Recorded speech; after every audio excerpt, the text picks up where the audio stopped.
Welcome into this Tuesday edition.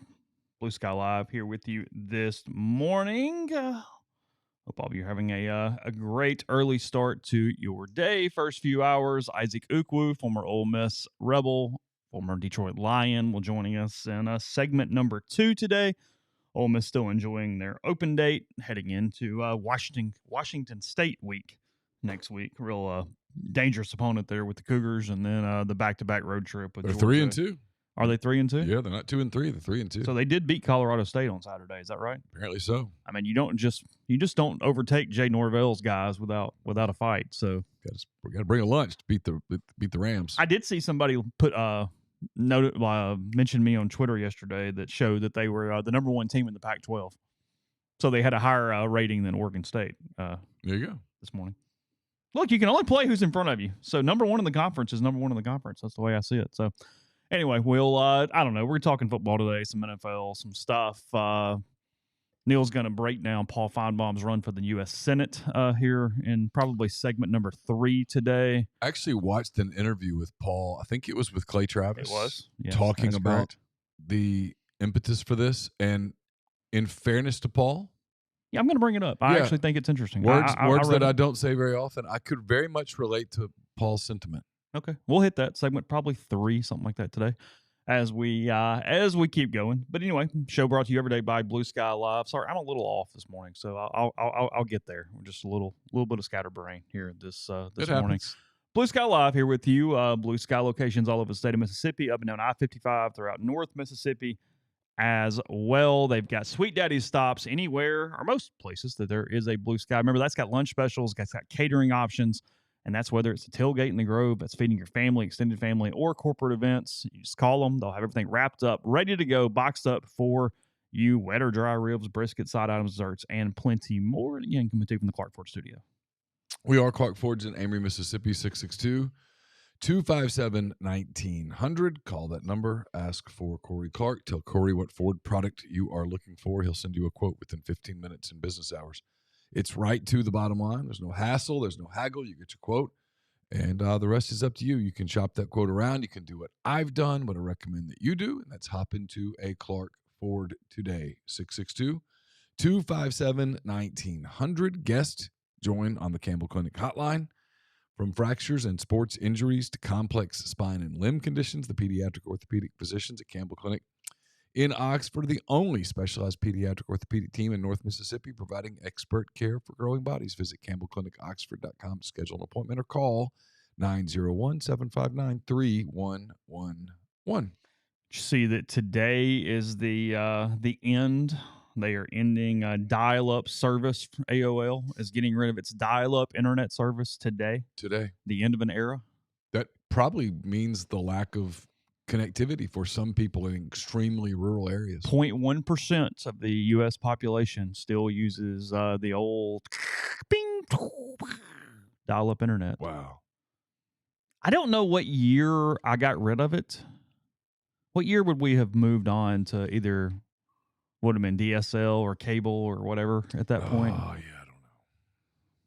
It's been a minute.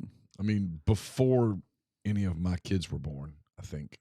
But I do remember the early days with, because I mean, that's what's funny is, you know, I talk to a lot of students, and you mentioned, I tell our story about TalkShoe and the way we started with the podcast, and TalkShoe had a very dial-up internet type sound in the open that would do that, welcome to TalkShoe, like little ding thing. Yeah. And nobody gets the joke or even understands the sounds I'm making as I do that. They all just kind of look at me. Yeah. And you go, okay, never mind. I'm sorry. You didn't get it. Because, no, I mean, I remember opening it up. Well, number one, if anybody's on the phone, you can't be on the phone. Right. So it kills the phone line while you're doing this. Yep. And I remember wanting to just check email and it being this potentially 20-minute process. And you only need like 6 pages to open. But depending on what you're trying to do, that could be one slow freaking process to get that done. And I guess you were trying to use it to work. I mean, I was using it to work. I was going to ask you, you never worked in the era where you had to send your story by phone line? Never. That was interesting. How did that work? So what exactly did you do? Like what happened? You dialed into a number and you followed prompts and you sent your copy. How'd you send it? What do you mean? You were hardwired into a phone line. Okay. But like, how does the words transmit over? Like, what are you doing? Like, is it a fax that comes out the other side? Like, what is it? What does it look like on the other end? They just received copy through into a word processor. Okay. Oh, really? Yeah. Okay. Kind of like a fax ish. Yeah. Ish. I do remember I had technology beyond that, but I do remember the era where some reporters were still doing that, mainly one, James Mashik, who would get really frustrated when it would not work Oh, yeah. in said press box, because he still had one of those old Macs that had like the color whatever on the back, and he had to send through that way. And I remember Jim was pretty easy to anger anyway, but I remember he would get vocally frustrated in the press box as it would not work out. I can remember calling into the press register to send my copy. This was very early, because after that I could email it, but you would get a busy signal because someone else was sending in copy, and you'd be like, "Oh, this is not good," because I'm all over deadline. And those were back when deadlines were real. It was a real. We don't really have a deadline now. We're just trying to hurry for our. So what'd you do for like covering high school games? You had to go find somewhere. I found a phone line, plug it into the back of my computer. So you carried a cord around, Mhm. and you found one of the little Yeah. things. Yeah. I don't know if kids today could identify that outlet and Maybe tell not. you that it's what a phone line went into. You think so? Kids today, they don't know how good they have it. Or worse? Both. Mm. There's good and bad. We had simpler times. There's no doubt about that. I mean, I did have I was in the AOL Instant Messenger days and the MSN Messenger days. Yeah. High school and college. We communicated a good bit over that. Yeah. I didn't have any of that, and I'm kind of thankful. He is wearing a super hoodie today. The blue, is that the blue? Was it called the Blues or whatever? Yeah, it's their home alternate. Looks really good. Yeah, I like it. I like it a lot. What time do they play today? Cubs play at 2. Okay. You got Cubs in 4? No, I have actually the Padres in 3. 3? It's a 3-game series. Oh, that's right. Sorry. Yeah. Okay, my bad. Tuesday, That's right. Tuesday, Wednesday, and if necessary, Thursday. I think the Cubs will stretch it to Thursday, but Yeah, I think the loss of Cade Horton will cost the Cubs dearly in this series. Yeah, I mean, lane lines aren't going to make a comeback. That's not a thing. But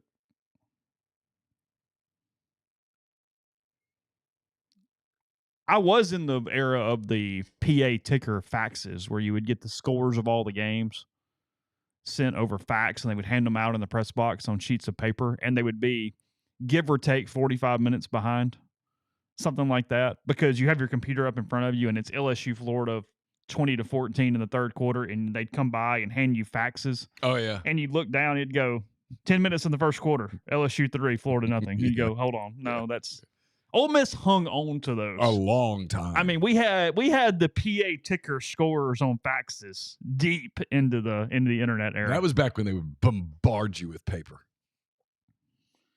I'm feeling really, really old right now because I've got Avery in here saying that she pointed out Kevin Costner and her kids had no idea who Kevin Costner was. And now Ginger is saying that her son doesn't know who Tom Hanks is. Oh, wow. I mean, Costner's old. Hanks is old. Dude, I mean, they are. They're old. I know, but come on. And we're at that point, like they announced Bad Bunny was doing the Super Bowl show. And my wife, who's pretty good with like pop culture, goes, "Who's Bad Bunny?" And I was like, I know that he's an incredibly streamed artist, but I'll admit my lack here. I couldn't have picked him out of a lineup on what he looked like. Oh, no. I had no idea. Same. I saw his picture and went, "Oh, that's who it is." Okay, no clue. And he's one of those, you have to play me the music. And then I'm like, oh, okay, I remember that. But like, I don't know that he's as, well, I'm not the target demo. I don't know that he's as mainstream as a lot of the selections that they normally make. But whatever. I'm not the person that gets worked up about the Super Bowl halftime show. Like, whatever. Do what you want to do. No, you have a hard time creating animus for that. Yeah, I'll watch it if I want to, and if I don't, I'll go do something. I mean, it's whatevs. I mean, Alan makes a good point in the stream. I'm looking at Tom Hanks filmography, and it has been a minute since he's had what would be wildly considered a good movie. 2019, he did Toy Story 4 and A Beautiful Day in the Neighborhood. So that would be his last year of note. Those are both really good films. So it's been 6 years. Kyle, thank you for the super chat. Do we think Chris Stewart's the best play-by-play guy in college sports? Oh. Best transition from Eli and yeah, we are biased because we both Chris. really like Chris. I go way back with Chris. I don't hear enough play-by-play to even have an opinion. Yeah, I don't. And I'm assuming you mean college. Yeah, he said college. Okay, yeah. I would assume Mike Keith is very good at Tennessee. I couldn't tell you other than DK. I couldn't tell you who else calls college games anymore. No clue. I have no idea. What is happening, though, that probably is creating a lot of really good play-by-play from a professional angle is that the processes for hiring are being run by the rights companies, and it's not just grabbing somebody local inside the fan bases. They're having legitimate searches across the country. Yeah, I mean, Brent mentioned Mike Keith. We mentioned him because the guy at Mississippi State? Is it Price? He came from Kentucky. I know Richard has been offered multiple SEC radio jobs to be the play-by-play guy. Yeah. To be the voice of the whoever. Yeah. So it's a lot of that now. It's kind of changed on how they do that. Yeah, Jay Robertson. I thought about A Man Called Otto. I know a lot of people like it, but it's just really depressing. I hated that movie. Yeah, see, hated it. Hated it. Awful. Don't tell me how artsy it was. I don't give a shit. It was terrible. For all of our OGs, this is very similar to back in the day when I would just laud on or tell you how awesome Boyhood was, and Neal wanted to crawl under the desk and die. The worst. The simply worst movie ever. It was so well done, though. Great. We have a lot of new people. We appreciate all of you so much. Neal just wants to feel good when he goes to the movie. He does not give two damns about the critical aspects of said movie. Just make him laugh and give him a good ending and let him go home. Make me laugh. Let all the characters go home happy. And boy gets girl. Yes. Boy saves dog. Yes. Whole deal. Yes. Dog lives forever. Everything's great. He believes Marley and Me is one of the worst movies ever created in the history of the world. It's just so sad, man. I mean, you know that dogs are going to die, but do we have to talk about it? Do we have to I will watch that movie and just turn off the last 20 minutes. Yeah, I don't want to see that. I liked the movie until then, so I literally watch it and I get to a point and go, nope, that's it. It's over there. I liked the part where Marley's alive, and then I don't need to see the end. Yeah, I mean, Jay, you're speaking my language. I think Castaway is one of the best movies of the last 30 years. I love Castaway. It's phenomenal. Yeah, there's a lot there. Yeah, Boyhood was great. I really liked Boyhood. It was terrible. It's filmed over a number of years. It was so, yes, not for me. I liked The Hangover.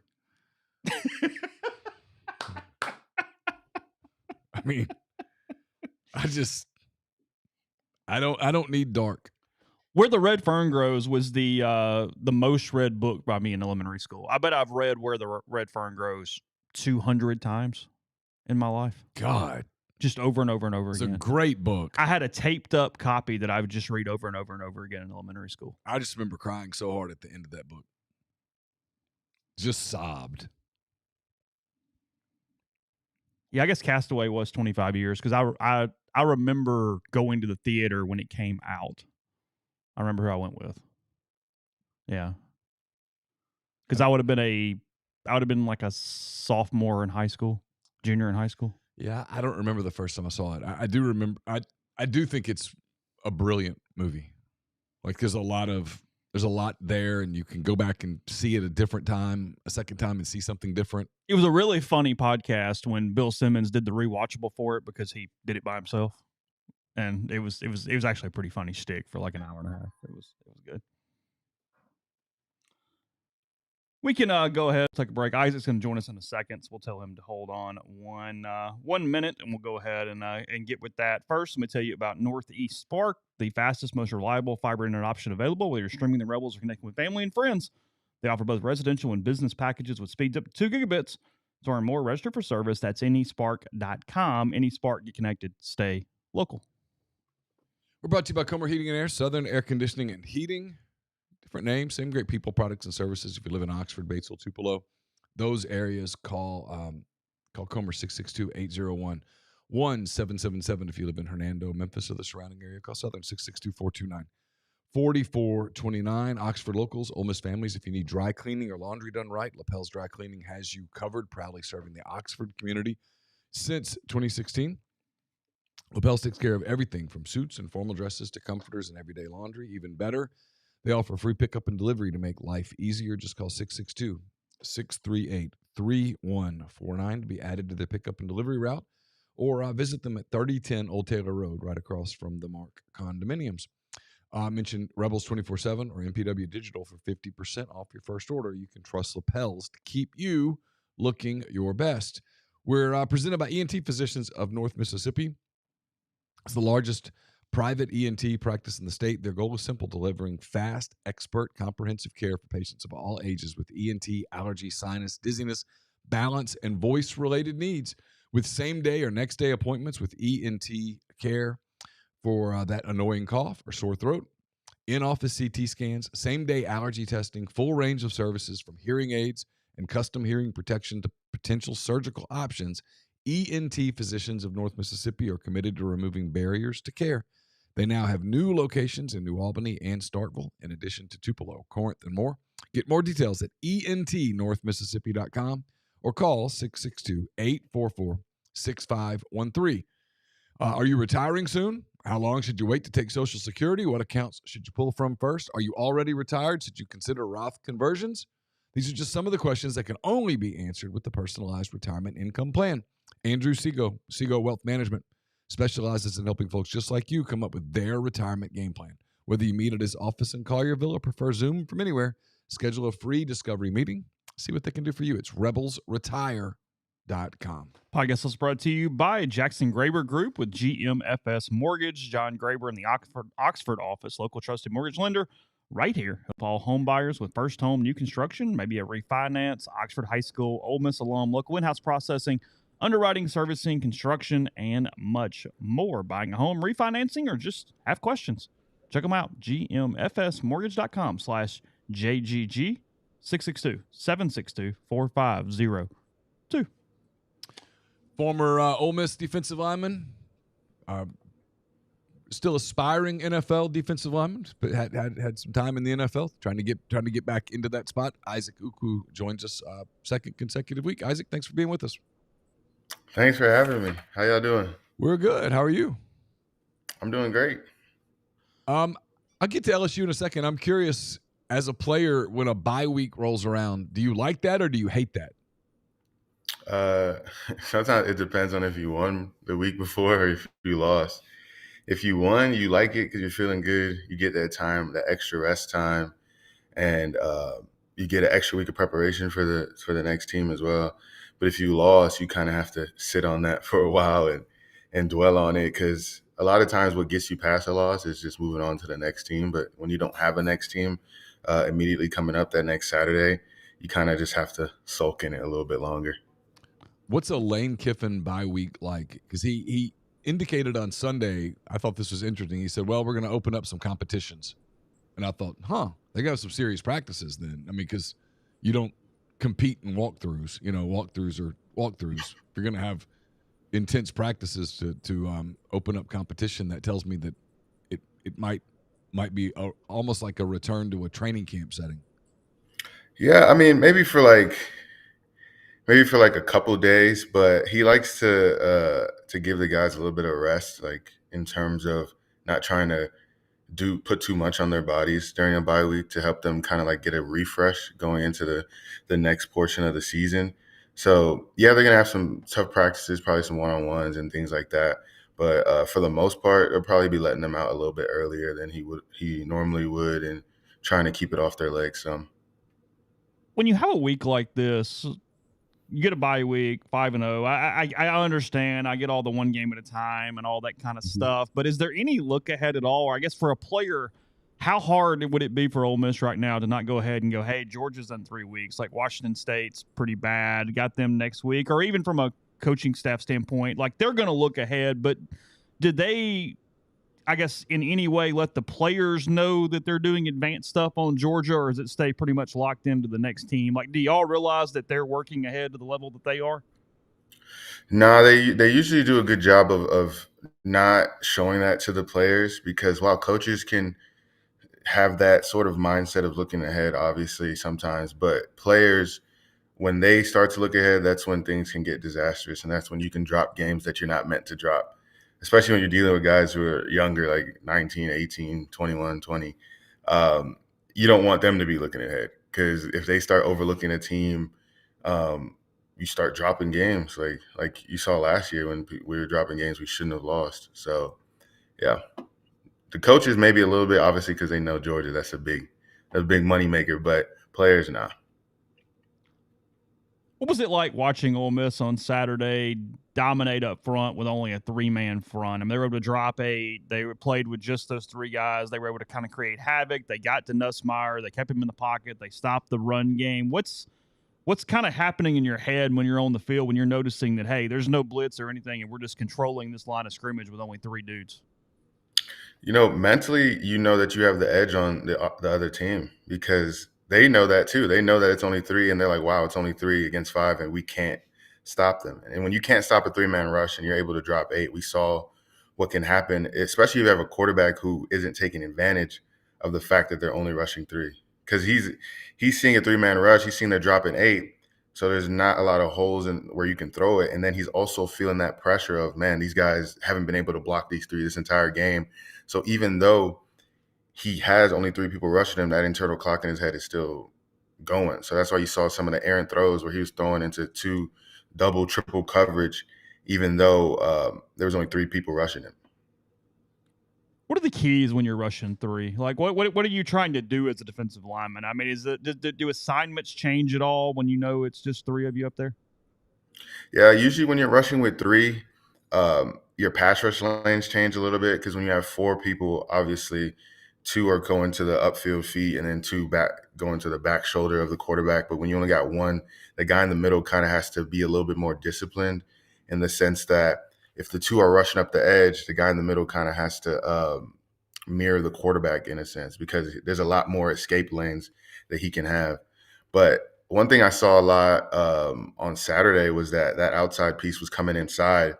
And when he's coming inside, he's getting right into the face of the quarterback. And when you're running that type of game, then the inside man can wrap outside, and the quarterback really has nowhere to go. And by running those twist games with only a 3-man front, you can simulate like you got more people coming, and it'll feel like more pressure than it actually is.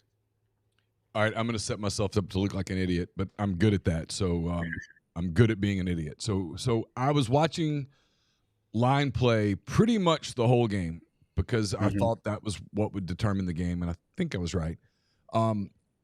It looked to me like Ole Miss was doing a lot of stunts defensive line-wise, and that was a huge part of stopping the run game. Like LSU really couldn't figure out where the holes were. Like they would think that they had a hole created, and then somebody would stunt into that gap, and that was where the stop would come. Now, feel free to tell me, and do it nicely, Isaac, because I'm sensitive.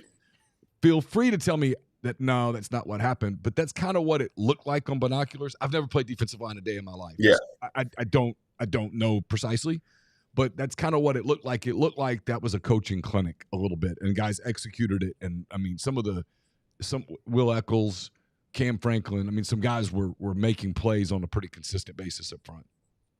No, yeah, I mean, in terms of, you'll see that a lot on the edge if they're bringing like a simulated pressure or something, like a corner's blitzing, then that end will slant inside, things like that. As far as slanting and wrapping, you won't see a lot of wrapping in the run game, because that will open up gaps.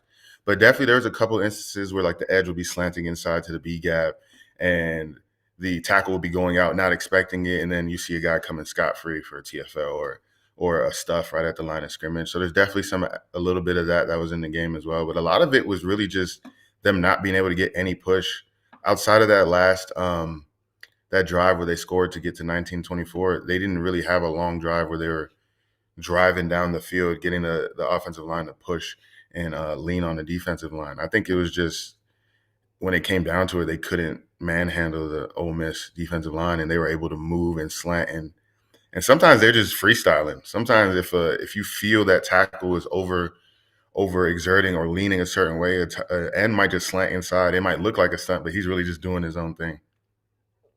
You know, I wrote a lot about Ole Miss's drive after 17-13 to make it 24-13. I thought it was a critical drive in the game. And I went back and kind of did a little bit of a rewatch yesterday.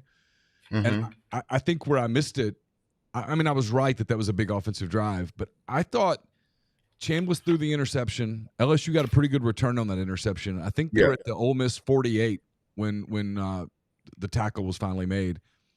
I think holding LSU to a field goal right there was just absolutely critical on so many levels. Obviously the score, but the psychological aspect of that too. Because if LSU drives in and gets a TD right there, that's real momentum for them. We've been dominated all day, and here we are, basically 3 quarters in, and this is a tie. I mean, that would have been a big emotional lift for them, I think. And Ole Miss was able to hold them to a field goal. I thought that was, especially on rewatch, those were some big moments in the game. Yeah, for sure. I mean, because that momentum, I mean, watching college football, you can see it swings fast, and when it swings hard as well. Like, that can lead to a run. So being able to come in and snuff that, it's honestly more demoralizing than, let's say, because you give them that little bit of hope. Okay, we got this turnover, we can start getting something going, and then to just get stuffed and be like, nah, it's the same old.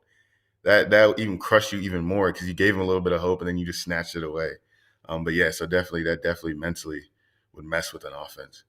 Yeah, because I think if you go back and look at it, like the LSU's next possession was a touchdown. That was their last one. I think offensively they finally maybe felt like, hey, we figured something out here.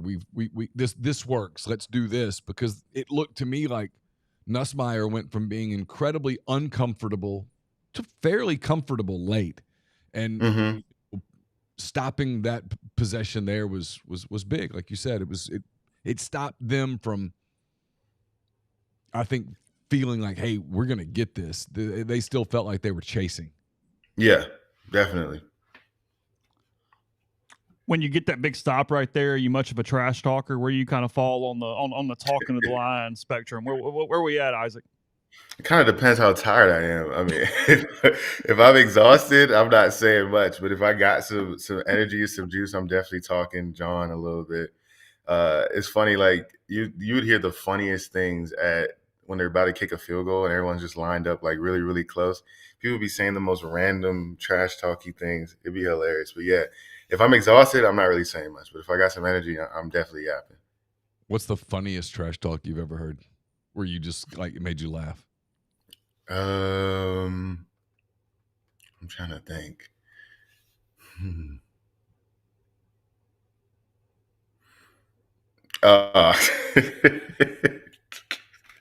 What's it called? What dude? I forgot who it was, but we was at the bottom. We were getting ready to go on field goal block. We were getting ready to snap the ball, and then one dude was just like, "All right, I'm about to make you love me right now." And it's just it's just like, because they say the most random, suspect stuff that you wouldn't expect like grown football players to be saying, but they just blurt it out just to get people off their game and stuff like that. So yeah, that was probably the funniest I can remember right now. Who was the best trash talker on that 23 team?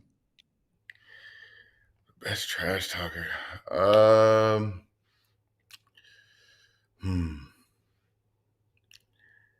It would probably have to be like Dejon Anthony. I would say probably, yeah, because he always had so much juice, and like he was always like ready to go, and he was hitting people. So like usually the guy who's hitting, he can talk a lot. So yeah, I would probably say him.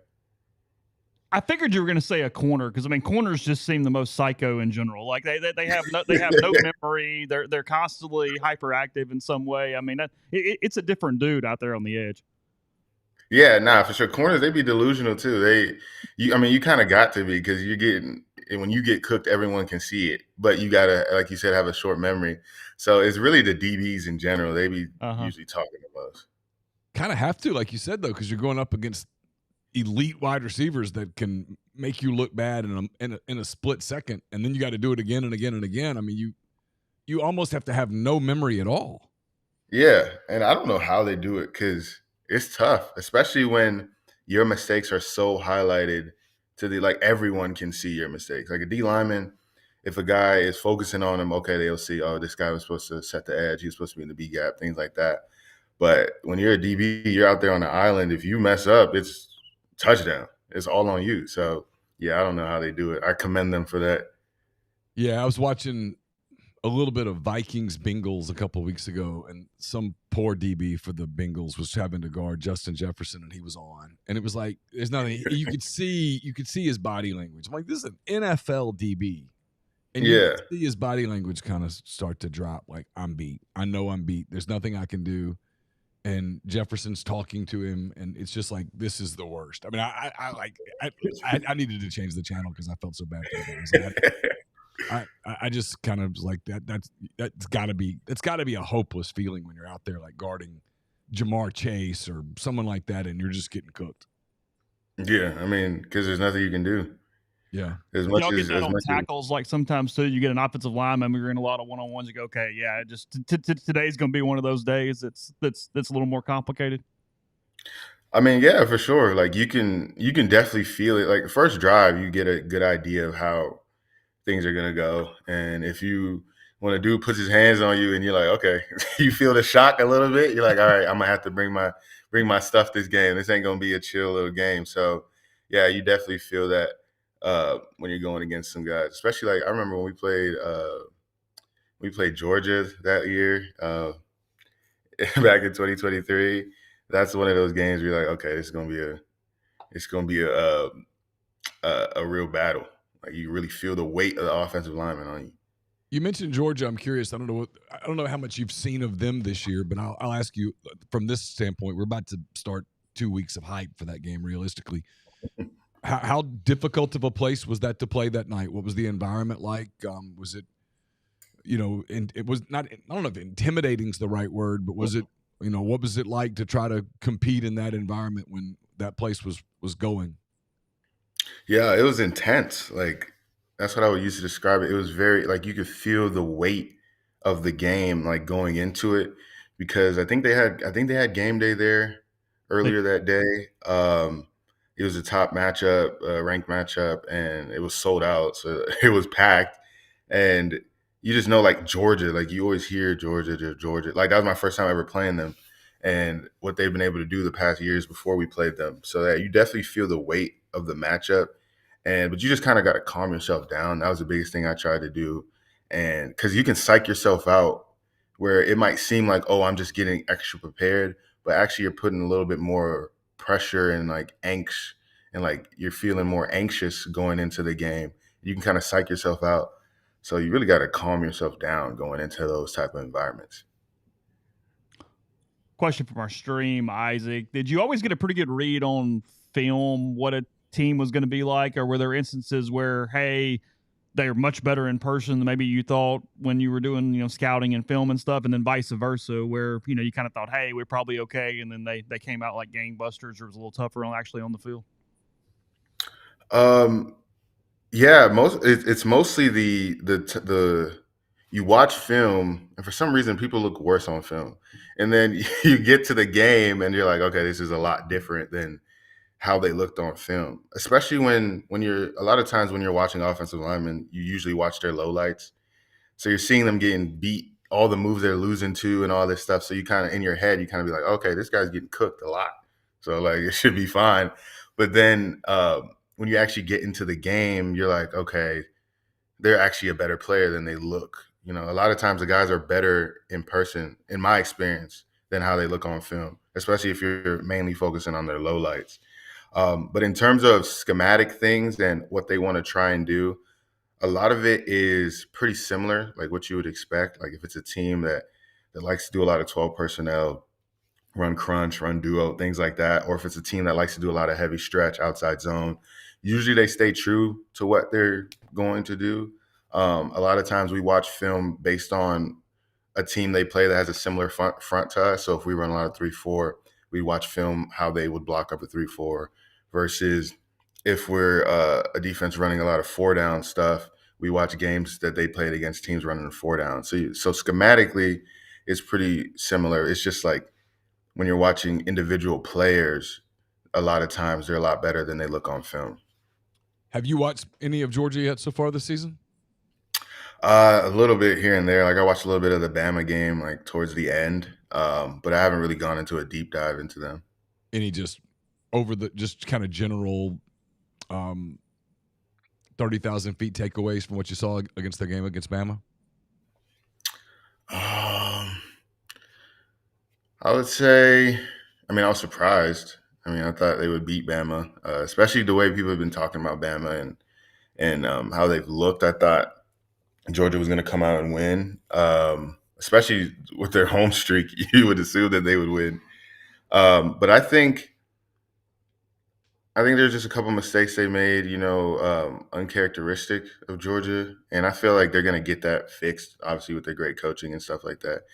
So, and I think we're going to get their best in terms of when you get a loss. A lot of times, you're coming for blood after that. So, just from the little I've seen of them and what I know from them historically, I feel like it's going to be they're going to come ready to go. Yeah, I don't think there's any doubt. I mean, I think that's probably a game they've had circled. Doesn't necessarily mean they're going to win, but it's a game they've had circled. Ole Miss is going to have to take its A game to Athens. I mean, they're going to have to well, and that crowd's going to be ready for them and all that stuff. Yeah. Nah, 100%. What are defenses dealing with right now in regards to Chambliss? I mean, if you were watching him on film, what would kind of be your main concerns if you were trying to stop him in that Ole Miss offense at the moment? I would say the main concern is his poise, like his ability, like to roll with the punches and then not seem rattled at any point in the game. Because one thing you want to do with quarterbacks is get them off their spot and like get them to where they have an internal clock. They're feeling uncomfortable. They don't know what's going on.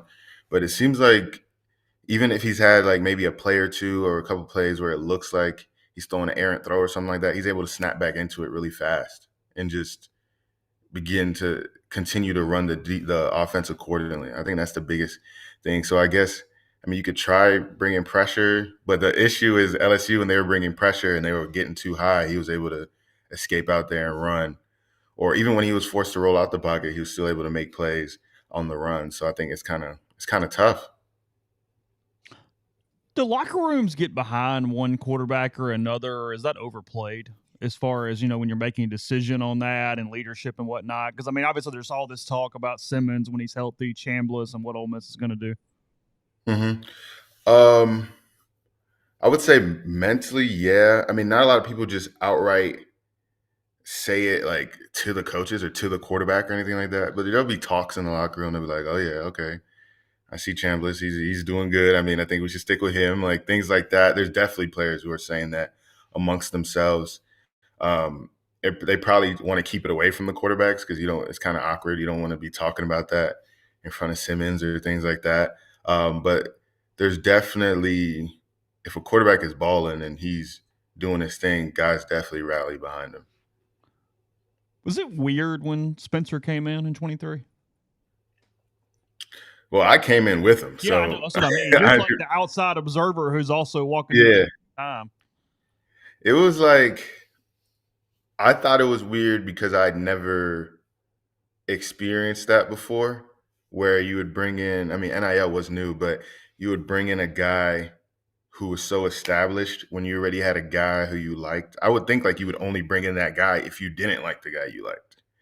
So when I came in, I was expecting to see that, they didn't really like Dart or anything like that. Because I'm like, why else would you bring in Sanders? But when I came in, it seemed like they loved Dart. So I was a little confused. I was like, so yeah, it was weird. It was a little awkward because it's like you bring in a guy highly touted.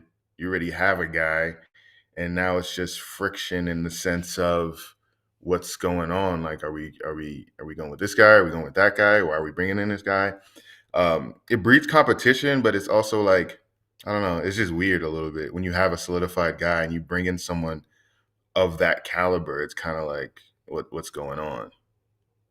What goes through your head when you're watching Dart picks up a win in his first game in the NFL, and just from you're around him every day there for a season, the leadership and kind of the moxie that he has? I mean, I love it. I'm excited for him. I'm happy for him. I mean, it's really cool to. It's not easy to win in the NFL, especially against the Chargers. Great team who've been doing really, really well. And for him, for his game to translate and to look like how it looked on Saturdays in terms of his ability to throw the football, his ability to run, his ability to not slide and try and truck people all the time. But the thing is, like, but people, even though you hate to see it in the sense of you don't want your quarterback to get hurt and things like that, the locker room loves to see that because it shows that he's in the trenches with us. Like, I bet they the like locker to room see loved that. it, Isaac, but I bet Brian Dable just said, "Here's a fine. Yeah. Here's an invoice. You can't go head first into DBs at this level. We need you for 17 weeks. That's gonna No, be I just that's love the way $10,000. Thank you very much."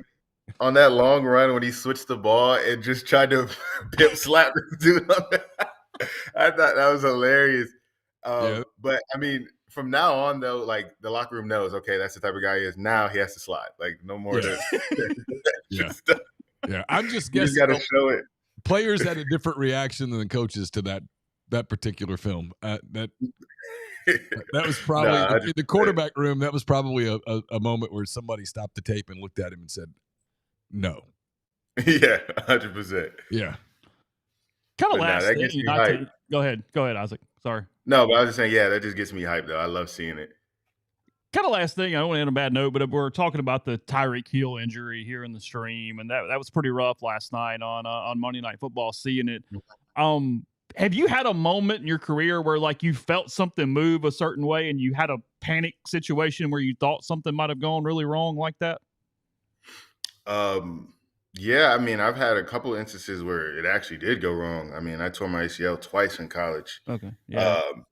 And it's the first time it happened. I was was I redshirt sophomore? Yeah, redshirt sophomore in college at JMU, and it's a crazy feeling because obviously you feel your leg go away. It's not supposed to, and like your mind immediately goes to the worst case scenario. Um, with the Tyreek Hill injury, I mean, there's no that. I mean, it is the worst case scenario. Like you see when you see it like that, there's no hiding whether or not it messed up. So, and it's just terrible because not only are you have a long road physically coming back, it's just mentally coming back as well. Trying to go out there and play again after something like that, especially knowing when a lot of times there's nothing you can do about it training wise or working out wise. It's just the way your leg lands when someone's trying to tackle you. You can't really practice those type of body positions. So it's terrible. Yeah, just the mental part of, man, you put so much work in to get your body to that place, to be able to play at that level. And now I mean, there's just that, it's like you climb this hill and you're almost at the top of it and they push you down and you're like, I've got to do all that climbing again. Like that's, you know what I mean? I mean, that's you do it, but there is that moment where you go, man, I don't want to climb that hill again. I just did it, That's got it. Like, I think about that with Malik Neighbors the other day. I mean, he was, playing at such a high level as a young guy. And, I mean, he'll get back. Obviously, there's going to be a lot of guys that they're going to show him, but there was a real depression of, I worked so hard to get to this place, and now my season's over. I'm about to just go be training alone in a room. That I'm sure that's a mental drag for a while. Yeah, for sure. Because you're not. I remember when I was doing rehab, I had to do rehab during COVID. So I was doing a good portion of it. I think the last 3 months of it was by myself at my house, like with weights, and just sending videos to my athletic trainer and things like that with my phone. And you're using so much energy to get your knee right, like just to get your knee back to normal. And then you have to get back to I'm a football player type of conditioning and athleticism. So you're not just getting back to a normal civilian. So it's so much work that a lot of people don't see, obviously, because you're doing it alone, but it's a lot for sure. Oh yeah, I'm a big basketball guy. I was reading a story yesterday about Chet Holmgren, the Thunder. Hmm. He broke his hip and stuff, and he was like, laid up for like 6 weeks before he could do anything, and then it's this slow build, and his teammates are playing without him and having this season. And he's trying to get back, and you get back, and you don't even feel like yourself. And yeah, it's the mental part of it that we probably don't write enough about. Like, everybody Yeah. just talks about, hey, how's he rebounding? How's his shooting percentages? And it's like, no, he's literally just trying to will himself back into feeling like something of a shell of what he was. And, and for him, he was playing at a super high level before he got hurt.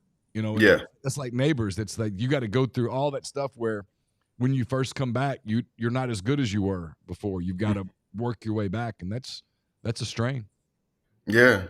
Yeah. I mean, because like you said, when you initially get back, you're not going to be at 100%. You're going to have to, sometimes it takes a whole year of you playing before you feel back to where you were before the injury. Yeah. It's a lot, man. Yeah. Well, hey, we really appreciate your time again today. Thanks very much. Appreciate it. Yeah. Thanks for having me, man. Had a great time. Talk to you next week, bud. All right. See you. Isaac Ukwu joining us here on the Campbell Clinic Hotline and Blue Sky Live here with you. We'll be back in 1 second. With that, we'll tell you about the firm. They're in Oxford, Mississippi. Does your home and auto insurance keep going up? Let the folks, proud Liberty Mutual and Safeco Insurance Agency partner, take a look. Founded by Ole Miss alum Brian Hayden, they service the entire Southeastern Conference footprint. Let their team of licensed professionals review your insurance needs, put together coverages that protect you and your family without breaking the bank. Schedule a consultation, 662-236-1101, or email staff@thefirmsouth.com. That's 662-236-1101, or by email staff@thefirmsouth.com. We're brought to you by Arnett's Fine Jewelry. It's a fourth-generation jeweler located in the old Lamons building on North Lamar Avenue in Oxford. They offer expert jewelry repair, diamond engagement rings, wedding bands, stackable diamonds, genuine stone bands, pearls, color stones, diamond jewelry, and much, much more. They've got everything you could need for gifts as we get closer and closer to the holiday season. But birthdays, graduations, anniversary gifts, Arnett's wants to be your jeweler. We're brought to you by the College Corner. They've got plenty of polos and tees in stock, and powder and red and navy and white. Whatever you're looking for, they've got it. For more than 4,000 square feet of the best Rebel gear in Oxford. They also have 2 locations in the Jackson area. One, the Ridgeland store, which is by Fleet Feet. The Flowwood location is by the Half Shell. And you can always visit collegecornerstore.com. And we're brought to you by Kaiser Flooring. You can kick up the cozy in your home this season with new floors from Kaiser Flooring. As certified installers, they're proud to offer a wide range of options, included heated tile. In fact, did you know they build showers? Even offering a lifetime warranty against leaking. Whenever you stand in your home and wherever you stand in your home, stand confidently thanks to the specialist at Kaiser Flooring. Visit Kaiser Flooring in Oxford or Batesville, or check them out online at kaiserflooring.com. Also brought to you by Argent Wealth.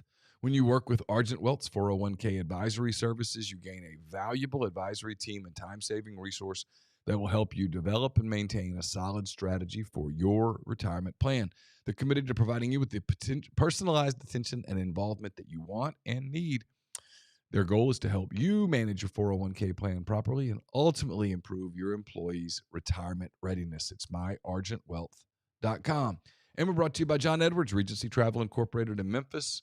Get in touch with John if you are looking for the extra attention that's needed to make a special trip one that creates a lifetime of unique memories. Give him a budget, give him some parameters, and then sit back and let him give you some options that you're probably not going to find on your own. 901-494-3387, or send him an email, j.edwards@regencytravel.net. Podcast is brought to you by New Albany Pharmacy and Solutions. That's newalbanypharmacy.com. New website. Really should check it out. It's Michael and Lauren Warren. Friends of mine and great pharmacists there in the New Albany area, located 140 Fairfield Drive, 662-539-7777. Look, it's family owned, excellent service, wide range of gifts for all ages, home decor, jewelry, plenty more. Tell them you heard about them from MPW Digital and get 15% off any non-medical purchase. Again, Fairfield Drive or NewAlbanyPharmacy.com. And podcast brought to you by Horn Legend. As I mentioned yesterday, Lane Kiffin wearing the Realtree Galaxy hoodie on Saturday evening for the post game. Multiple people asking about that. They have restocked that. It is available at hornlegend.com. Look, it's going to get cold. It's going to get chilly. Quarter zips, the vests that are outstanding. I've already been bragging on those. They got the sports shirts. They got the polos. Plenty of options for you. We'd like for you to click the MPW Digital link on the drop down. That will help us out, help you out as well. So again, Collegiate, Grove Collective items, plenty more. Check out the website, search around. That's hornlegend.com. Thanks to Isaac for his time today.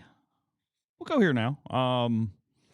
Mentioned it, a lot of talk on the message boards, on social media. Paul Finebaum speaking with Outkick, I guess yesterday. I don't know when the actual interview happened, but it all came out yesterday regarding a potential Senate run for Finebaum. Maybe potential is not the right word, but he has mentioned that he kind of thought Bruce was going to run, was kind of eyeing that for the immediacy, and then said that some people have reached out regarding the possibility, if nothing else, and this comes from some of the AJ stuff that you really can't talk about, to Pearl, to Finebaum. Alabama seems to be in recruit mode and sort of recon mode when it comes to those spots right now. That's for sure. They're definitely in recruiting mode, trying to talk someone into running, into thinking about running. And then, when you think about something like that, I'm guessing you think, am I really willing to step out on that limb? Am I willing to put my family through what's coming with that? And in his case, are you willing to step away from something that's pretty easy and pretty lucrative? That you do. And I thought what was interesting about what Paul said, and I've known Paul for a long time. We've talked about this. I mean, we haven't kept up with one another since I left Alabama, but I knew him fairly well back then. His interview with Clay Travis, I only saw part of it, but where he talked about that weekend following, it was the weekend of the Ole Miss Arkansas game, the weekend following Charlie Kirk's assassination. And I could very much relate to what he said.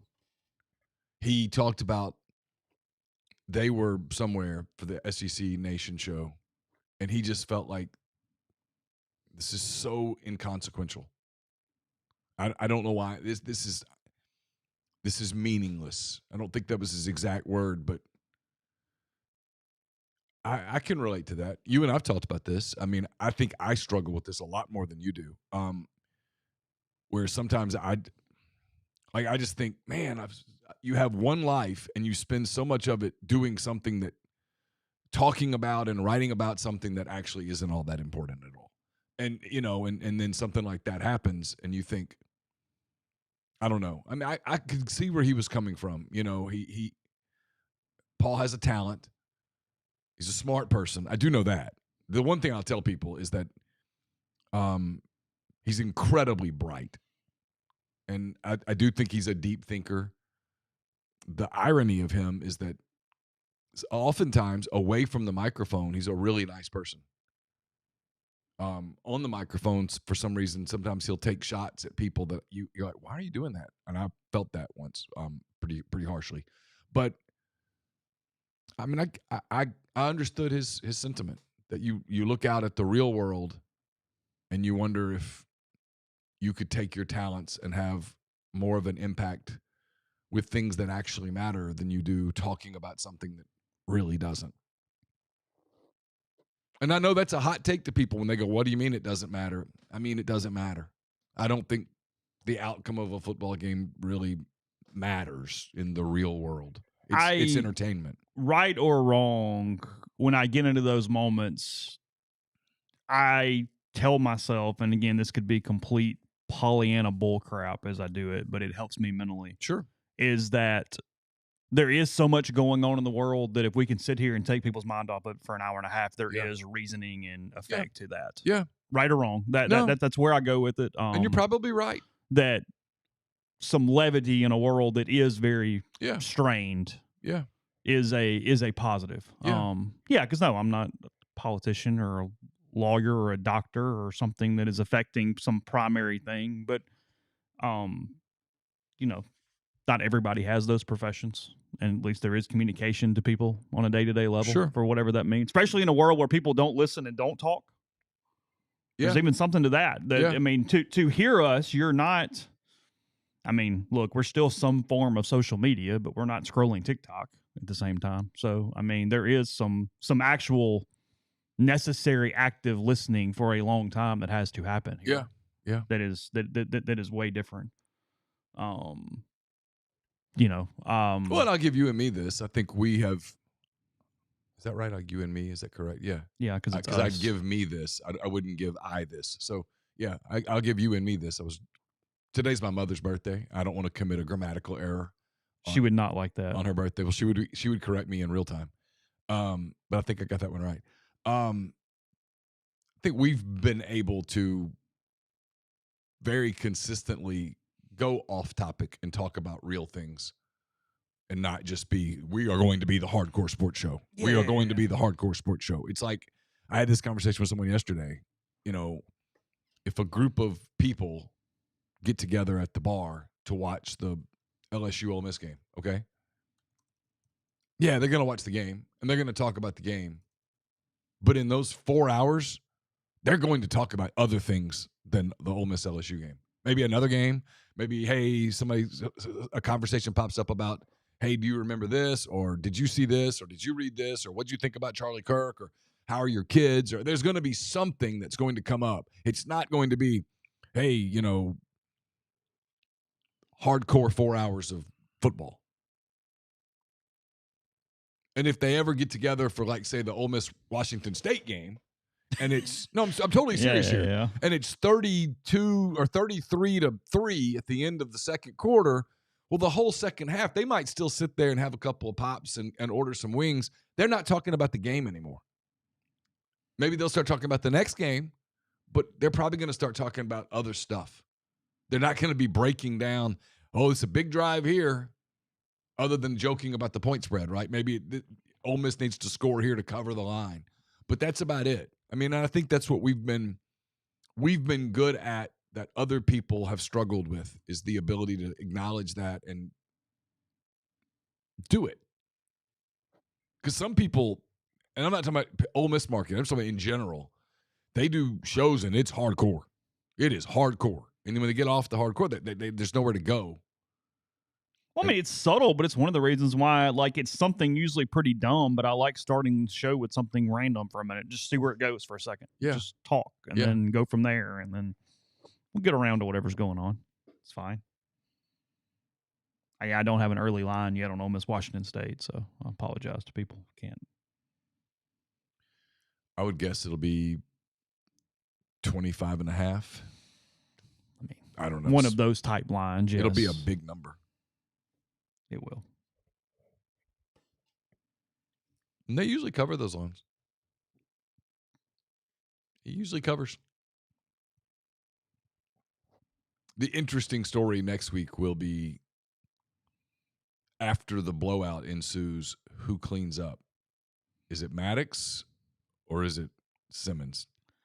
I think it's Maddox. It's Maddox. I don't think you can play Austin in a mop-up role, right? No.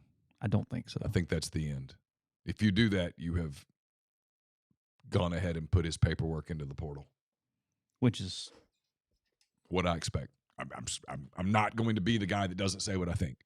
I don't anticipate. You would predict that neither quarterback is here next season, with Trinidad not getting a waiver and Austin just not being here. Yes. Yeah. I mean, I don't know what Trinidad's claim to a waiver would be. The claim would be that D2 is the same thing as JUCO. that you had no earning potential at the D2 level. Those waivers have not been approved to this point. Yeah, it's a stretch. It's a flimsy argument. It is. Yeah. Yeah, I think Georgia -7 is probably ish. Yeah. I don't hate that. No, that's ish. If Mateer's not healthy, Ole Miss could easily be favored in Norman. Yeah. Oh, it could be Ole Miss -2. Yeah. OU's good on defense. There's a world where Ole Miss is favored in 11 of 12.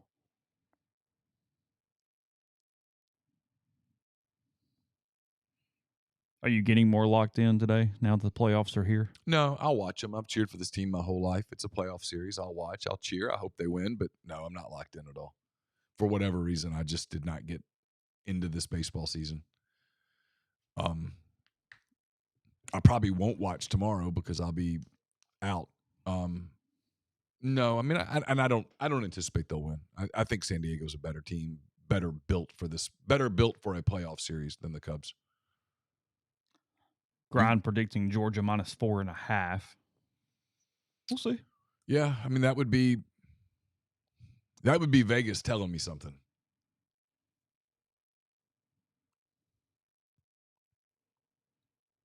Doors will say Ole Miss is 7-0, having beat Georgia. Game against OU, Chambliss rolls an ankle. Who goes in? Simmons. Yeah, that's consequential. That's different. I think if Simmons goes in, it's going to mean Chambliss got hurt. I don't think you can let Simmons come in as your backup. I think you run the risk of just losing him at that point. Hey, he wasn't quite 100%, but we needed him and blah, blah, blah. We could do that. Well, Lane's playing a PR game right now. And he has to. It's not a negative. And I don't blame him because, you don't. Well, he's right. Chambliss could get hurt. You could need Austin still this season. Sure. He's made of flesh and bone like everybody else, I think. Appears to be. I mean, I guess I can ask him, are you made of something other than flesh and bone? But feels legitimate, yes. So yeah, people get hurt. I mean, there were some people in the I stopped, Neal. There were people who were sort of making fun of Ole Miss announcing 2 starting quarterbacks on Saturday. And I was like, well, I mean, he didn't lose his job. He got hurt. And there is a psychological aspect to this. These are people with people around them. They're not, I always do this and people go, well, everybody knows that. I'm like, I know, but sometimes you have to remind yourself that these are not robots. No, it's an emotional, personal, fascinating story because if Austin Simmons doesn't roll an ankle, Trinidad Chambliss would not have played a single series against the first-team defense this season. That's what I believe. I do believe that. I don't think it's even in doubt. That is 100% true. It's why when people get so mad at Siski for his take on this, it's like you can disagree with it, but on that particular part of it, he's not wrong. He's simply not wrong. He's 100% right. What you just said is right. If Austin Simmons had not gotten hurt, he would still be taking the number 1 snaps. Now, you can then proceed into an argument of, well, would Ole Miss be 5-0? Now we're getting into this debate where you don't know the answer because it's never going to happen. But that particular opinion is likely the right one, that had he not gotten hurt, he would still be the starting quarterback today. And there was a lot of cherry picking. Like, I saw a post on the board, and I'm not litigating here because we're going to move on, and it doesn't matter right now, or maybe period. But like somebody made a thread. It was like, hey, Siski said he didn't bring his A game. He was incredibly complimentary of Trinidad Chambliss on Saturday night. That is cherry picking one sentence out of a 10-minute conversation where he called him exceptional and elite and talked about multiple throws. Like you're looking for something at this point. Well, it's my thing. I've got a mailbag question about it that I'm trying to figure out how to answer, but it's 2 things. One, it's people want to be funny about everything. And 2, there are people that are just angry about everything. And by God, they find something to be angry about, even on the heels of their team winning a big... It's actually a very valuable piece for you guys because he thinks like most coaches think, which is it's the dude. And like it just, there is a certain... I don't even know the word. I mean, it's not code, but there is a sort of baseline thought process to this. Yeah. And I don't. So here's the thing: the same people who spent the entire offseason telling everyone that Austin Simmons should be in the Heisman conversation can't suddenly turn around and go, "Well, he sucks." What? Because he threw a couple of interceptions as a first-year starter? He sucks now? I mean, and that's the part that I don't really understand. And it's a look, if you just take it on its baseline, it's such a fascinating conversation because look, money's involved. Austin Simmons in today's world was going to be the starting quarterback this season, no matter what the hell Trinidad Chambliss looked like in practice. There's just it did not matter. Okay. Yeah. There was no true competition for the starting quarterback job. Also, what Chambliss does well doesn't show up in practice. Like he's not elite with all of his skill sets and he's blowing you away. He's a hell of a gamer now. He put the lights on and dude has been complete nails. But there was no way you're going to notice this out there on a Tuesday in August when you're just throwing it around and doing 7-on-7 and doing all the kind of stuff. Played well in the scrimmages. Austin really struggled with some backside coverage stuff in the scrimmages. Yeah. It's just the world of college football that we're in. It just is what it is. So, look, you can now make the argument, is one guy better suited for the offense than the other given their current situations? That's a valid conversation in every way. Sure. But that's also myopic to the entire program situation that they are currently going through right now. And look no further than Penn State last year. Penn State going into the national semifinal game, their backup quarterback, who's now the starting quarterback at Missouri, got in the portal and went and took visits with the blessing of the Penn State coaching staff, knowing that he wasn't coming back because it's like, well, you've got to go do this. I mean, that happened in January. It's very possible Penn State was playing the wrong quarterback. Sure. Very possible. Well, look, just because these people make a lot of money, and this is the part that I don't understand why people get so worked up with Tyler. You're free to disagree with his opinion. It's okay. Coaches make wrong decisions sometimes. It's insane. It's not insane. It's not insane. His opinion on this is not insane at all. Not even a little bit. Yeah. I mean, I can assure you that Ole Miss right now, you see this, is trying to balance the now with the future. The emphasis is on now because the opportunity is so big. And Lane talks about scheduling all the time. I asked him on Sunday night about Sam Pittman, and he gave you can read the story at 24/7. He gave a quote where he included scheduling. Lane thinks about scheduling. He knows that going to this 9-game schedule, that it's going to be even harder to have a schedule sort of fall your way the way that this one has for Ole Miss. It's going to be pretty even for Ole Miss moving forward. It's going to be pretty balanced when you look at next year versus the next year. Because I can do it. I'm going to tell you who it is. We know. So. Yeah, I mean, this is an Ole Miss team this year and this shouldn't work against them. This is just a break. Sometimes there's luck involved, right? They don't play Texas A&M. They don't play Texas. They don't play Alabama. They don't play Missouri. They don't play Vanderbilt. Tennessee. They don't play Tennessee. They don't play teams that would stress them more than Arkansas and Kentucky and probably Florida and South Carolina. Mm-hmm. I mean, there's a break there. No, I mean, I've got a thought on that. We'll do it real quick after the break. First, tell you about Chicory Market, chicorymarket.com. Look at right there on North Lamar. Head in, see what all they have to offer. They got a ton of organic options, got a ton of local options. It's your place for fresh produce, whether you're just live here and you need a place to shop or you're coming into town football weekend, stocking the Airbnb or whatever you have going on. Also doing the Friday supper clubs. They got those coming up from Washington State and South Carolina. People already booking, loving what they're doing there with those 4-course meals. And the catering trays for the Grove. The deadline on those, it's October 3rd at noon for Washington State.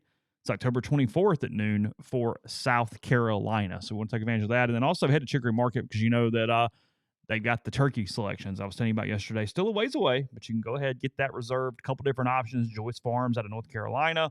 Local from Etta Hills Farms here in Mississippi. So, again, chicorymarket.com and then johnstonecreamery.com. They take their tailgating orders all the way into the week of the game. Again, you can also stop by, located inside Chicory Market. They've got their area there. They make all their cheeses locally and in-house. They got great condiments. They got great charcuterie trays and much more. So again, that's johnsonhillcreamery.com. Get the beautiful, healthy smile you deserve at Corinth Dental. Dr. Bubba McQueen, Dr. Jenny Beth Hendrick are devoted to restoring and enhancing the natural beauty of your smile using conservative, state-of-the-art procedures that will result in a beautiful, long-lasting smile. From routine checkups to advanced treatment, including implants and Invisalign, Corinth Dental is here to help you achieve your smile goals. Schedule your appointment today. Take the first step toward a better version of yourself. It's corinthdental.com. Brought to you by Parrish Brewing Company out of Broussard, Louisiana. They make absolutely amazing craft brewed beer, but don't take my word for it. Try it yourself. Highly recommend the Oktoberfest. It's great. Ghost in the Machine's probably my favorite beer to this day. I still try others to see if I can find one better. It's a goal to find one that beats Ghost. But Ghost is terrific. Dr. Juice, their Pilsner's great. Wherever you look for beer, look for Parrish Brewing Company. You'll be glad you did. I'll have a mailbag out today, I think. It's going to be brought to you by my friend Art Hayes, Sotheby's International Realty. Are you thinking of making a move? Put the power of Sotheby's to work for you. As a licensed agent with Sotheby's and a supporter of all things Ole Miss, Art can help you buy or sell in your hometown at no charge to you. Seriously. So call and ask him how. 612-805-5929 or email art at arthur.hayes@lakesmn.com. And hey, it's starting to cool off. I think hunting season's coming up. Is that right? Mm-hmm. Okay. I'm not a hunter, but I'm sort of know the calendar. If you're looking for a hat, looking for your new favorite Ole Miss hat, look no further. You got the Hovey dry good hats. You got the camouflage here. You can see there in the picture. Got Chase's favorite is Script M that he's going to wear. He's going to wear on his first Ole Miss baseball broadcast sometime in March. That's going to happen. Sign the petition. There's the hat. And hey, corduroy, it's going to cool off. I know it's feel a little hot now. You're like, I don't want a corduroy hat. You like those corduroy hats. Corduroy, this is nice looking. That's a good looking hat. It's a good looking hat. You don't like it? Mm-hmm. Yeah, I think it's fantastic looking. I think it looks cool. But hey, the good news is if like Chase here, he's a snob about corduroy, you don't have to pick the corduroy. Go to the site, Hovey, Hovi, drygoods.com, and look for your hat that you want. Get your new favorite hat. If you're buying gifts, maybe you have Grind, you got an Auburn fan in your life. They got great Auburn hats, Texas, Bama, etc., Mississippi State. Let's go look them. Check them out. HoveyDryGoods.com. Podcast also brought to you by G&M Pharmacy, 662-236-2222. They deliver locally in the Oxford area, and they offer medicine. Free prescriptions the same time each month. Take care of you. One trip to the pharmacy, one delivery. You have everything you need when you need it with G&M, 662-236-2222. All right, what we got here? The muffaletta. Multiple people telling me that from Chicory Soda Spin, so I'm glad you pointed that out. You can they have great lunch options, and you can just walk in the little atrium, sit right there, eat off the counter. I love you a big muffaletta fan? Oh God, the olive salad, the whole deal. And then you hate yourself afterwards, but because they're just massive. Oh, and so many calories, but it's so good. Yeah. It's a great sandwich to have with a beer. Muffaletta might be like a top 3 sandwich for a beer because of the saltiness and the olive salad and the whole deal. You don't have to talk me into it very long. I know. I'm just saying. Yeah, I agree. I think it's like muffaletta, Cuban, and then whatever for the third one of like the beer paired sandwich. I think those are 2 though, without even a question. It's the Cuban and the muffaletta. Yeah, Cuban's my favorite sandwich. And a Reuben. Oh, okay. Reubens are good. I'll go with that. Yeah. Now, look, here's the schedule deal, because this is part of performance. This is part of scheduling. I mean, I told Neal yesterday, Bill Connolly came out with his SP Plus for the week. It's just numbers. There's no opinion. It's a formula. It's math. That's it. I don't know. SEC title odds per SP Plus as of this morning. Ole Miss, 16.3%. Highest odds on the board. Missouri, 12.9%. Everybody else below that. 2 teams that can run the ball and stop the run. And have good schedules. And have elite schedules. Neal would be beyond giddy for an Ole Miss Missouri SEC championship game. I mean, just sign me up. Sign me so up.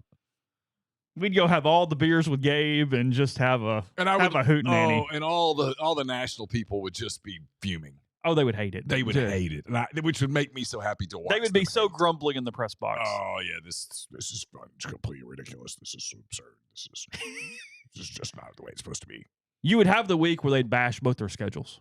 Oh yeah, they would bash their schedules all week. Something they would never do with Texas or Alabama or Georgia or LSU. No, absolutely, and I would enjoy it. I would just sit back and laugh at it. I wouldn't get into an argument about it. I would just go. And both teams would be in the playoff. Like Drinkwitz and Kiffin would be hilarious for the week. Yeah. It'd be fun. Yeah. Lane would make fun of him, but I think it's in a good-hearted, natured play. way. And I mean, Drinkwitz kind of leans into it. Yeah, he kind of admits, hey, I wish I could. I mean, I think he almost kind of plays the I'm a dorky Kiffin thing a little bit. Yeah. Hell of a good football coach. He is a hell of a football coach. Look, he would have won for you guys. Yeah, absolutely. He wouldn't have been as fun, but he would have won. Yeah. Winning's fun. Missouri's having fun. Missouri doesn't hate themselves right now. Missouri's not walking around every day going, I wish we had Lane Kiffin. No, everything's good. They've won 26 of their last 31 also. Think about that. Oh, I'd sign it because if I could take that today, I'd sign it in blood. That would be fantastic. Knox says, I'll see your Missouri Ole Miss SEC game and raise you a Vanderbilt Ole Miss. Well, that would be fantastic too. I mean, God. Ole Miss Vandy. I mean, I felt something move. I mean, yeah, come on. I will say this about Vandy. If somehow, some way they win Saturday in Tuscaloosa, you have to change the conversation about the door. You got to at least look up and go, well, maybe. I mean, look, on the math thing, they are 1, 2, 3. They're fifth. They're ahead of Texas, Tennessee, Texas A&M, and Georgia on math. Again, it's math. If they win on Saturday, you have to change the conversation as it pertains to Vanderbilt. Period. Oklahoma and Alabama tied for third currently. Yeah. Again, it's math. It doesn't factor in Mateer being hurt. Right. Once they lose, it will. Yes. There's nothing else. It's a computer. It has no feelings. No. It has no understanding of roster. No, it's just doing result. It's doing numbers.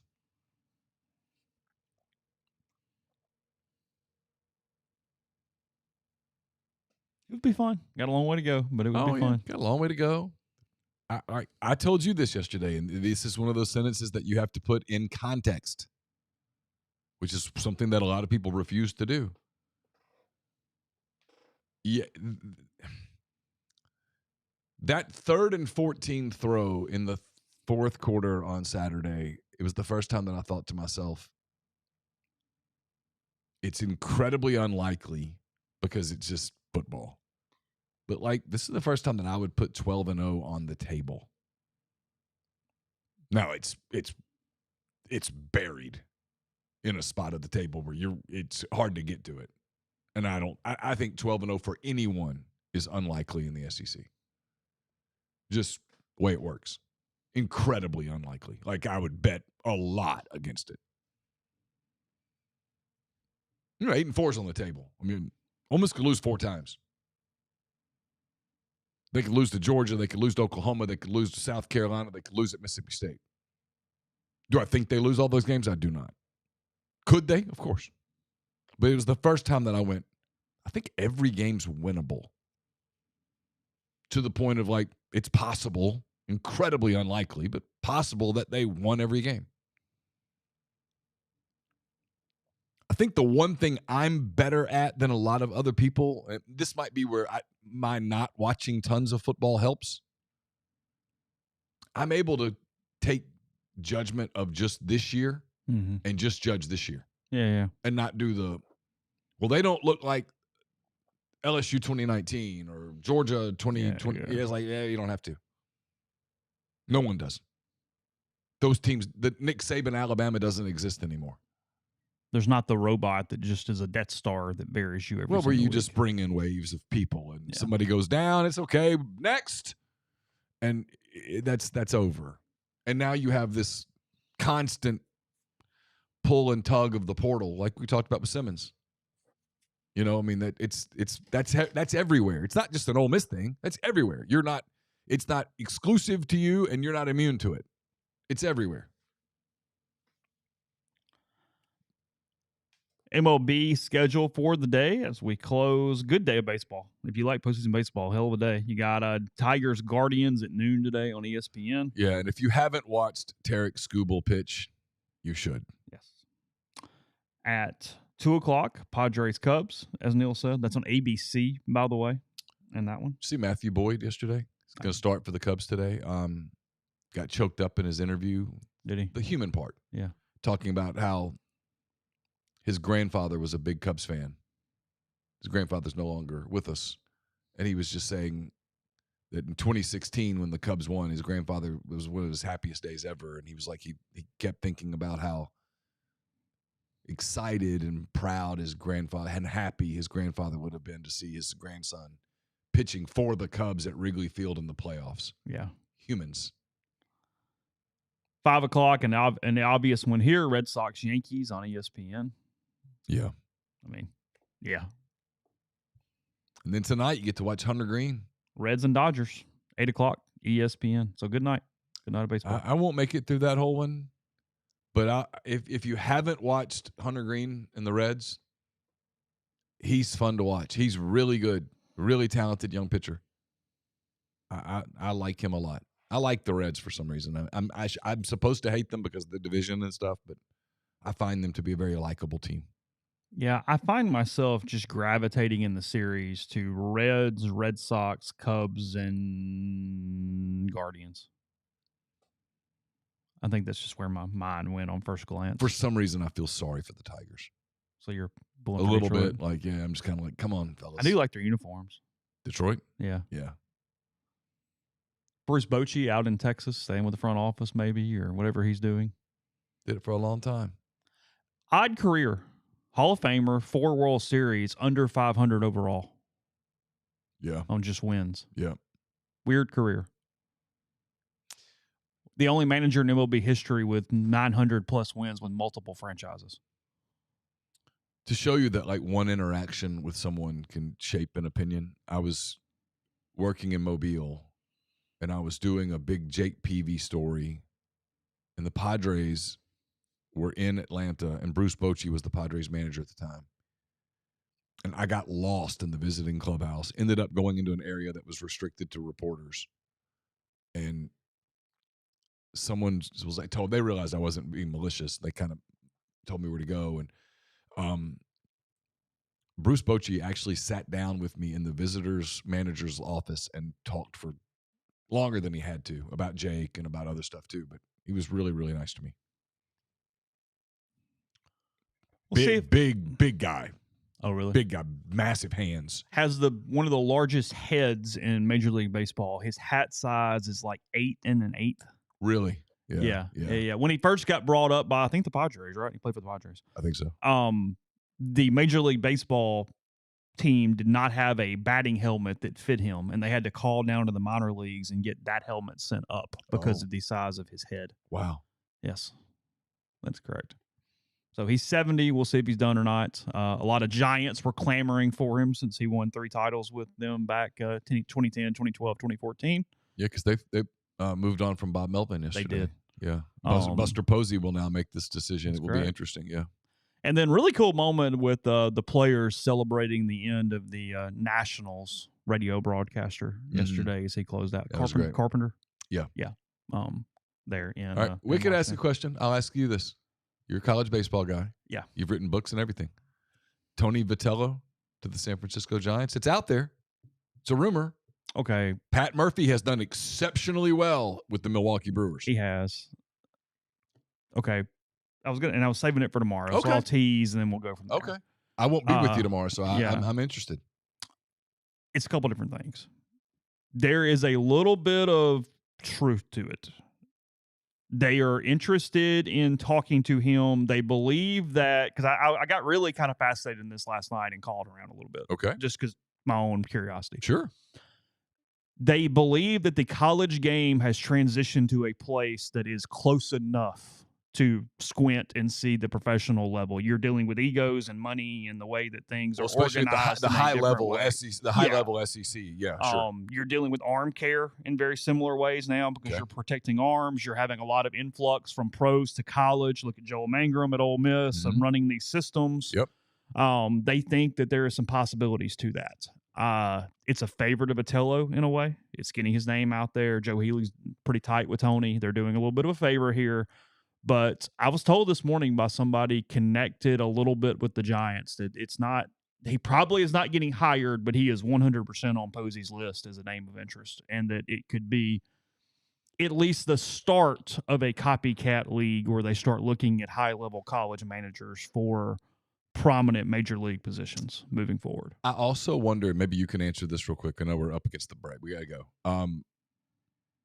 He spent some time last year trying to, I think, repair image. Mm-hmm. And I think that's for a lot of things. That was potentially MLB. That was potentially Arkansas. Yeah. He just, I do think, look, Tony manages a certain way. He's a hothead. He would admit that.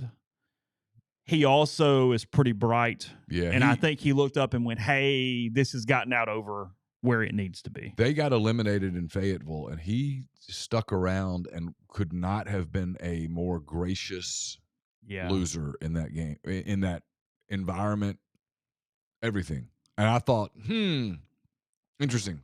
Well, and Pat Murphy's a great example because he was the most hot-headed college coach in the country. I mean, I've watched him in the room with me in front of a lectern say he wished he had a taser to tase Mike Leake after a game. And yet he's turned out to be a phenomenal. Gets fired at Arizona State, goes to be a bench coach for a little while, and now Counsell. he's done a hell of a job. Yeah. So there is a slow copycat that is just kind of beginning. And I think Vitello is on the front end of that. Should it go ahead? Well, there are people who are familiar with the Cubs really well who will tell you that they think the reason the Cubs underachieved a year ago was because Craig Counsell had gotten to a place where he really leaned on Pat Murphy, and he thought Pat Murphy was going with him to Chicago before he got the Milwaukee job. Yeah, and that ended up forcing him to scramble, and that it took a full year for him to sort of figure out how you do that. So it's interesting.